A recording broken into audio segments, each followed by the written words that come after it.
सदस्य हूँ। और ये जो काले कानून लाई केंद्र सरकार, इसे जब तक ये खत्म नहीं होगी तब तक हमारी लड़ाई होगी। आखिरी दम तक इस लड़ाई को लड़ेगा पूरा अधिवक्ता समाज। देश भर का अधिवक्ता समाज सड़कों पर आ गया है। इस सरकार ने तानाशाही प्रवृत्ति अपनी डेवलप कर ली। हर एक जितने भी विभाग है, जितने सबको कंट्रोल में कर रहे, लास्ट में वकीलों को भी कह रहा कि आप भी ना हमारे खिलाफ बोल सके।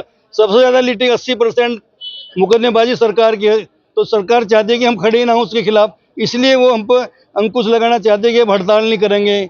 आप जो है लिटिगेंट अगर वो शिकायत करेगा तो मुकदमा डलवा, जैसा आजकल ईडी पीडी करके मुकदमे डलवा दें, ऐसे हमें भी चाह रहे कि किसी को खड़ा करेंगे कि वकील साहब तो बहुत ज्यादती कर रहे हैं। इसलिए हमारा तो ये निवेदन सरकार से भी है कि ये लड़ाई आखिरी दम तक लड़ी जाएगी, हम कतई रुकने की नहीं। कल हमारी बार काउंसिल ऑफ इंडिया की बैठक है, उसमें हमारे पूरे देश भर के अध्यक्ष गए हुए हैं स्टेट के, जो वो निर्णय लेंगे उस निर्णय के मुताबिक आगे फिर कार्रवाई निश्चित रूप से की जाएगी।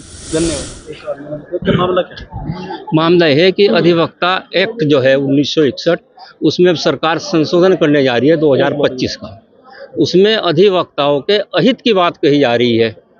अधिवक्ता का जो हित है उसको बिल्कुल समाप्त करने जा रही है सरकार, उसमें इंटरफेयर करने जा रही है। हमारे बार काउंसिल के जो मेंबर है उसमें भी 3 मेंबर अपने चुन करके और उसमें भी इंटरफेयर करना चाह रही है। और बहुत से ऐसे अहित हैं कि अगर अधिवक्ता कभी किसी के केस की गारंटी नहीं ले सकता। वो तो न्यायालय का मत है, विचार है। अधिवक्ता उसकी लिटिगेशन की अपनी बात कहेगा, उसके पेपर्स में जितनी बात होगी, जो साक्ष्य होगा, उसी के आधार पर अपनी बहस करेगा। मुकदमा जीते या हारे, एक पक्ष जीतता है, एक पक्ष हारता है। जिसके डॉक्यूमेंट्स स्ट्रांग होते हैं वो निश्चित रूप से जीतता है। और अगर कोई पक्ष एक हार गया तो उसके ये कहा है कि अधिवक्ता के प्रति भी वो वादकारी केस दर्ज करने का उसको अधिकार दिया जाएगा।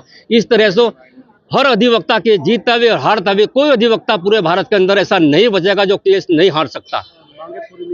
मांगे पूरी नहीं हुई तो ये आंदोलन निश्चित रूप से चलता रहेगा। लगातार रेगुलर आंदोलन चलेगा। जब तक ये कानून वापस नहीं होगा तब तक आंदोलन पूर्ण रूप से चलता रहेगा।